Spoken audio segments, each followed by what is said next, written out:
Alright, people, what's really good? Once again, it's your boy DM Cool, J It's Kareem. your boy J Kareem, man. We back. Another episode. Game TV, you already know what it is. Game reviews. DJ TV, game reviews. You already know what it is. What it is, man. Yeah, last week we couldn't hit y'all up with an episode, we had some business to attend to, so, It happens. it really does happen. So, with that being said, we're going to go into episode 4. And, episode 4, I think things are starting to pick up now. They'll pick up a little. The drama's getting a little more steamier, It's getting a little more better. Starting to pick up So now. what happened, man? Set the premise, man. Okay, so pretty much what happened was this. By the way, I got this is episode 5, right? Of the game. Episode 5, right? What episode is it of us? No, I'm just saying it's episode 5 of the game. Okay. But anyways, episode 5 of the game, I think last week's episode started to turn things up, but we're not going to get to that. That's last week's news. It's all about this week. Pretty much what happened in this episode, you seen the drama with Melanie and Janae started to unfold pretty much now. Janae looking sexy, man. Oh my god. She looking sexy. Honestly, I'll say this right now. I would rather have Janae than Melanie. Like every time You know what? looks. I'm gonna say this. This is going up on the Facebook and the YouTube, man. Uh-huh. On the Facebook under the video or on the YouTube under the video, comment right down there. Right down there. Pause. Sorry. Thank you. We're gonna have just a little poll. Who's necessarily hotter? Who would you rather do? Who would you rather? Okay, wife. You know who you rather wife. Yeah. Who would you rather? Have a one night beautiful, blissful happiness. Pick one, man. Pick one. I'm picking Janae. I'm putting it right out there right now. I'll pick Janae with no hesitation. No hesitation. Like she's arguably like the sexiest girl on the show. I don't know. Tasha kind of sexy. Man. Yeah, but Tasha's too hood. I know she's too hood. Remember how Steve Harvey though? That was 10 years ago, dog. But She takes a dick. she could, but she's too hood. And we're gonna get to that right now. Tasha, not only do we have the drama with Melanie and Janae going on, but Tasha, her ghetto mentality is starting to come out now. Her rat-like behavior is. This is what happens when you give. I'm sorry, but this is what happens when you give niggas money. Okay.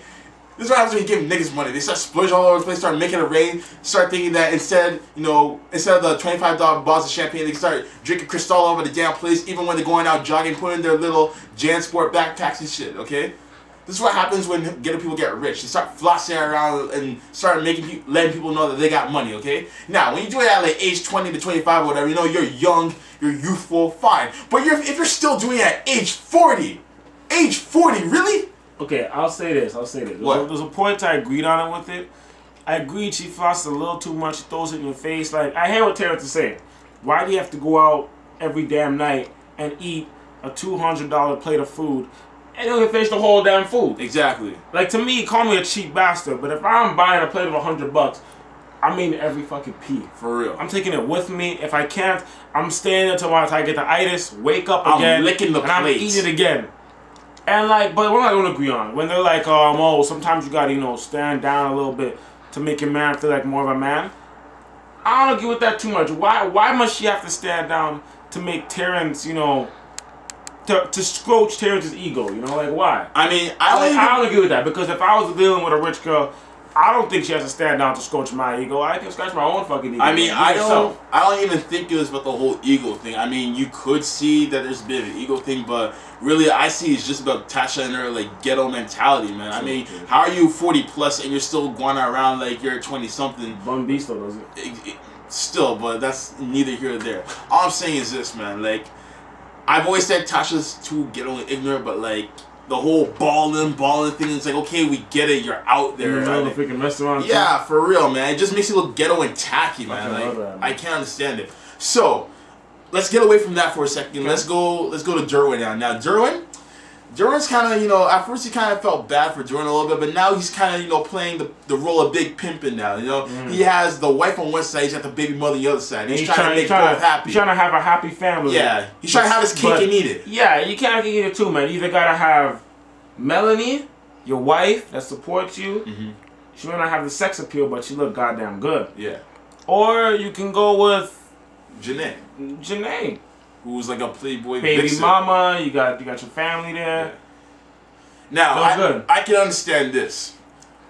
The way he was keeping Janae and his son happy, okay, like Yeah, I can understand that. As a father, you want to do that. Yeah, like he's over there 3 times a day, you know, jumping through hoops and shit. Literally jumping through hoops and stuff like that. I can understand that, but at the same time, though, don't paint the image of a family when you're not necessarily a family. You know what I mean? You don't have to go through that extent to show that you love your son. If you love your son, then sure. You don't have to grill barbecues like 3 times a week. I've never grilled a barbecue 3 times a week in my life, man. I wish I had that kind of money to do that. Yeah, he has whatever the fuck he wants, right? Well, yeah, like he's a football star, but nonetheless, I mean, he definitely painted that image in Janae's head. And for once, so far throughout the season, I can sympathize with Janae when she got at him near the end of the episode, talking about how she felt stupid because she fell in love with him, and how like he shouldn't be painting that image of a family in their heads or whatever. I can understand that. Yeah. On Derwin's part, I can understand what he was trying to do, but he's being very naive about it, and that's always been my grievance with Derwin. He's very naive. Well, what they're doing in is certain like situations. they're finally starting to build Janae as a character within this season. Yeah. Like they're finally starting to give her more of a background than just Darren's baby mama. It's on the show she has feelings, like, emotions. she has a heart. They're doing some character building. Because like before she just looked bitter and all that stuff, but now they're actually trying to show that she actually does have feelings. I like that, man. So yeah, so pretty much Derwin's trying to play both sides, whatever. Trying to have his wife on one hand and talking about, oh, you know, another day in court. Oh, it's really hard and it's that bad. Yeah. They've never seen a court. Speaking of bad acting, I don't know if I had time yet. Terrence, the first time on the show, I respected it. He could act. What the fuck happened, man? I know, like the acting was horrible. Like the little temper tantrum. Come on, Tasha. You just don't wreck my Super Mario game. Like, are you serious? Really? For real, man. If I had to pick between Super Mario and Tasha, Super Mario and Tasha. It's a no-brainer. Super Mario and Tasha. It's a no-brainer. It's a no-brainer. He ain't ready for that, man. He really is. I mean, and there's that one scene in the episode where he's playing the video games and she comes over and gives him the breakfast or whatever. Yeah, cool. And it looked awkward because it looked like she was serving his son. Yeah, it's like it's getting cold, honey. Yeah, it looked really weird. Time for bed. It looked really creepy. She had a glass of milk there and everything. Like, it looked like one of those episodes of Maury where you have like the obese over 40-year-old woman with a 16-year-old kid. And like they have like a little video promo that they show to the audience. It's like, oh, we do everything together. I give him his Pokemon cards. I make him his lunch for school. We play video games together, and he's such a good lover in bed. It kind of looked a little bit like that to me when I saw that scene. You know, breezing out from behind the camera. But yeah, it looked very awkward when I saw that scene.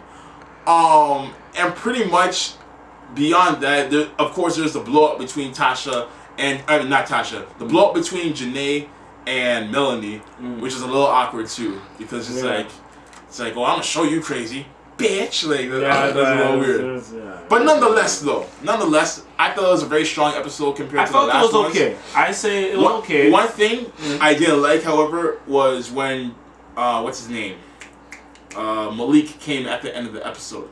I felt like it was foreshadowing for what's gonna happen on the next episode. Possibly. But at the same time, it wasn't needed. Like, if you're gonna give him only like 2 minutes of camera time, don't put him in the episode at all.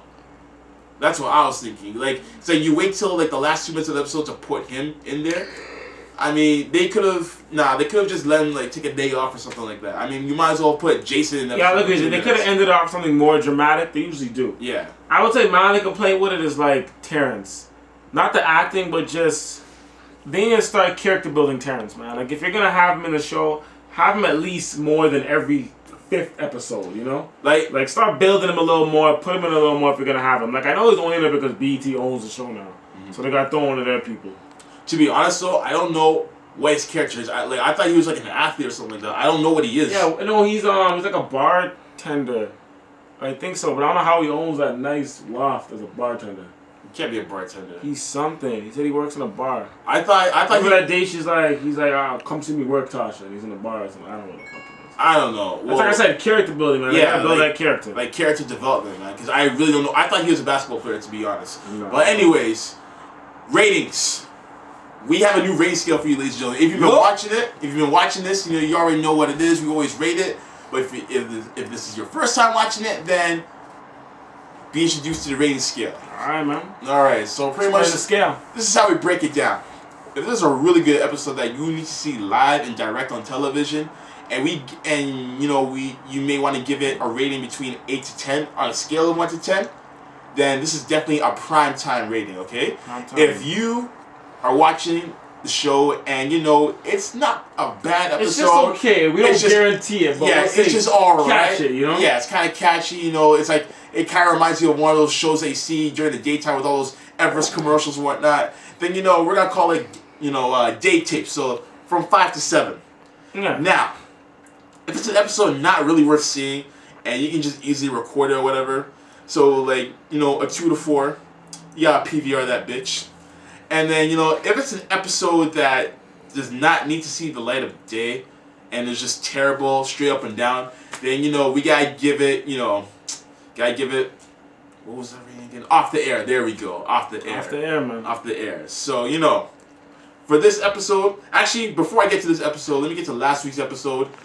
I will give that one, shit off the top of my head, I'll give that a high day tape. I'll give it a high day tape. The one with Malik and, he had... I'm just going to give it a straight day tape, man. Day tape? Just Okay. even day tape. Alright, so for this episode right here, man, I will give it... I'm going to give it... You know what? I'm going to be generous today. I'm going to give it a low prime time. I'm going to give it a low prime time. Low prime time? Low prime. What would you give it? God damn. You're getting generous, man. Being generous. I'm going to give it, I'm give it a high day tape, man. I just feel like... I wasn't at that prime time level yet. The first one was. Yeah, but I just feel like with this episode in particular, they finally put some real insight and some real focus. But at the same time, I'm still giving this one, just a very high day tape. High day tape? Well, you know what? I say low prime time. Whatever you guys think, remember the rating scale. Put your ratings down right below the video. YouTube that first, whatever you guys think. If you guys think it's prime time, if you guys think it's a day tape, if you guys think it's a PVR that bitch, or if you guys think, off the air. Off the air. Put it right down there. Alright, so that's what it is. Nah, that's about it still. So it's your boy, DM Cool. It's your boy Jay Kareem. You already know. Deuces.